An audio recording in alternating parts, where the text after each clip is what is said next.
What's going on, everybody? Thanks for stopping by this channel. I'm Aaron from TBSQ, and if you're new around here, welcome. Please subscribe, hit that bell notification button so you know when I'm posting new videos. And if you've been here before, thanks for coming back and checking out today's cook.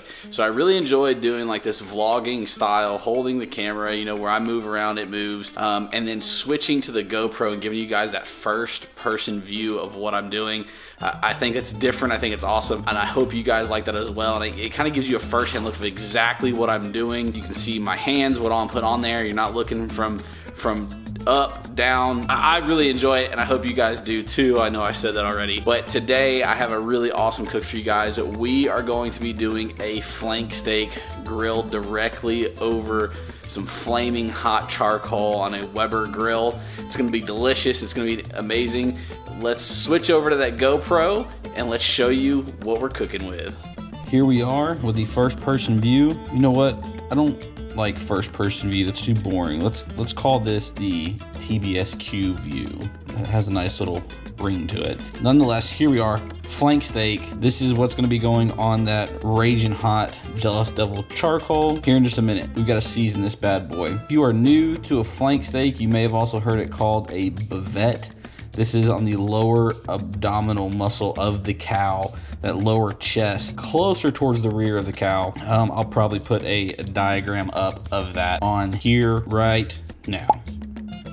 All right, now you know where the flank steak is. It's super, if cooked right and cut right, super good piece of meat. Absolutely incredible. Used a lot in fajitas, tacos, Asian cuisine. You can braise it, you can slow cook it, you can cook it hot and fast like we are going to today. And a lot of time in Asian cultures, this is what they will slice up and use as stir fry beef. Most of the time, you're gonna find this cooked to a medium rare, which is how I like it. We'll maybe go a touch over that to a nice medium. You guys can see the grains here in this, the muscle running lengthwise. So when you slice that, don't slice it this way, slice this way. Let's season this bad boy. Today, I am using some high caliber from my buddies over at Reload. Super good people. They don't pay me to say that, but they are Tennessee-based product, and I gotta rep my Tennessee people. And this is a Chipotle garlic. And if you can't get down with that, then I don't think we can be friends. Nonetheless, let's season this thing. We're actually gonna let it sit for about an hour before we throw it on the grill. I've already been cooking some stuff today, so the grill is already raging hot. This is what we're gonna do. I've got a little mortar and pestle dish right here with some olive oil. We're just gonna lightly brush this with some olive oil. And I'm probably not even gonna dip this brush back in there. This will hold. One of these silicone brushes here will hold the olive oil in between those bristles pretty well. Let's go ahead and flip this thing back over. I may need to re-dip it back in there. Let's go ahead and do that. Don't worry, I'm not gonna reuse that olive oil. This is all we're doing, just a light coating. I am not going to trim anything off of this. I got this from Kroger. This is their private select, whatever they want to call it. I don't think there's really anything special about that. If there is anything special about it, it's just that the processors cut a lot of that fat and excess stuff off. Even that stuff right here, I am not going to trim that right now. This looks good as it is. And I don't even know what dish we're gonna make with this, but this video is more about how to prepare this, how to cook this, how I go through cooking this, and y'all getting this TBSQ view action. So let's go ahead and do a nice light coating. I don't like to go super heavy on beef with other seasonings. Mainly usually do salt and pepper, but I do like this Chipotle garlic flavor. Kind of going for that Latino flair on this. I don't know if we're gonna do some tacos or some bowls, but I'm not gonna coat this a whole lot. As you can see, just a nice little dusting. We'll do this to cover the sides. Just a little pro tip here. Hold your hand there and it'll keep it from going all over the place. And that's how you get it on the sides. All right, see, not a whole lot of rub on there. We're gonna gently pat that in. That olive oil is gonna help that stick to the flank steak. Go ahead and flip it over. And now with that olive on there, you're not gonna have to worry about all that seasoning falling off that you just put on there. Nice little coating, and this does have some heat to it. Again, This is by Reload, based out of Tennessee. Is the Chipotle garlic, called the High Caliber. It's really good. It does have some heat to it. We're gonna let this sit. We're gonna let those salts get down in there and let it do its magic. Start to bring moisture up to the surface.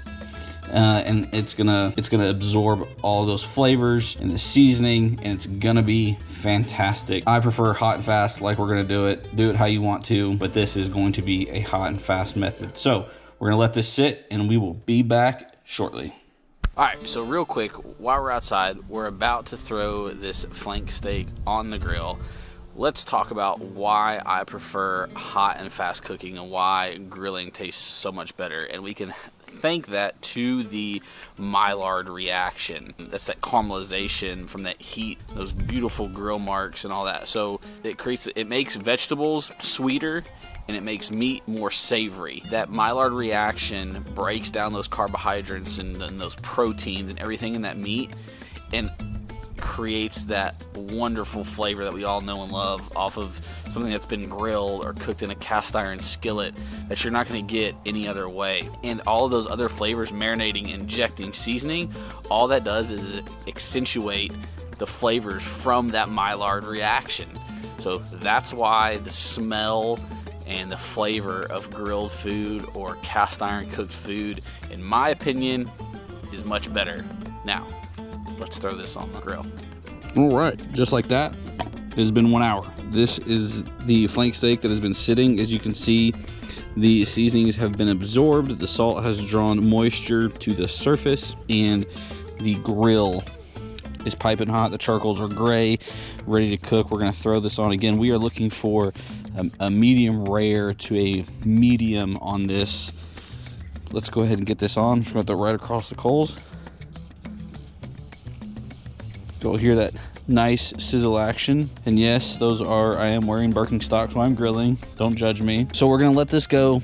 It's probably gonna be about 3.5 minutes on each side, maybe a little bit longer, but I have a handy dandy ThermoWorks ThermaPen as my instant read thermometer. It's what we're gonna do to monitor the temp of this flank steak.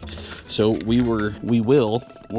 can't talk today, guys. Let's cover this up, let it do its thing. Time to flip this bad boy, and you will see the Maillard reaction in work. That beautiful crust. There's my daughter running around. That crust is what we're looking for. I'm actually gonna flip this back over for just a couple more minutes on that side and let it get a little bit darker. Now that we've flipped this over, we're gonna take this ThermoWorks thermometer here, probe it in a couple places. 105, try to do this carefully, it's very hot. 114, ow. The thin end is done. So we don't have much longer, and this bad boy will be ready to eat. We're gonna let it rest for about 10 minutes after it gets done too. So a couple more minutes, we'll see you guys shortly. It's probing at 120, so we have a little bit longer. But on the flank steak, you're always gonna have one side that is thicker than the other. For example, this end down here is thicker than this thin end down here. So I know where my hot spot is right now, and it is slid farther over away from that hot spot. So the thick spot is what's cooking. Well, it's all cooking, but the thin spot is not going to get overcooked, and it should finish around the same altogether when we pull this thing off. I wish that there was smell-o-vision so you guys could smell this. It smells absolutely incredible, but let's go ahead and get this inside. We're gonna tent this with foil and let it rest for about 10 to 15 minutes, and we should be good to go. All right, resting is done. It is time to slice this. Again, the grain runs this way, so we're gonna slice it straight across. And just for everybody who's gonna say something smart, and my buddy Cheeky is probably gonna be the first one to say it, this is not blood. That liquid is not blood. That's myoglobin. Look it up. I'm not gonna go into the why it is what it is. It's myoglobin, not blood. Look it up. So we're gonna start on the thick end here, and again, cutting across the grain and cutting at an angle. Tilt your knife just a little bit, can it, and then slice. We've got that nice crust, again, which is that Maillard reaction.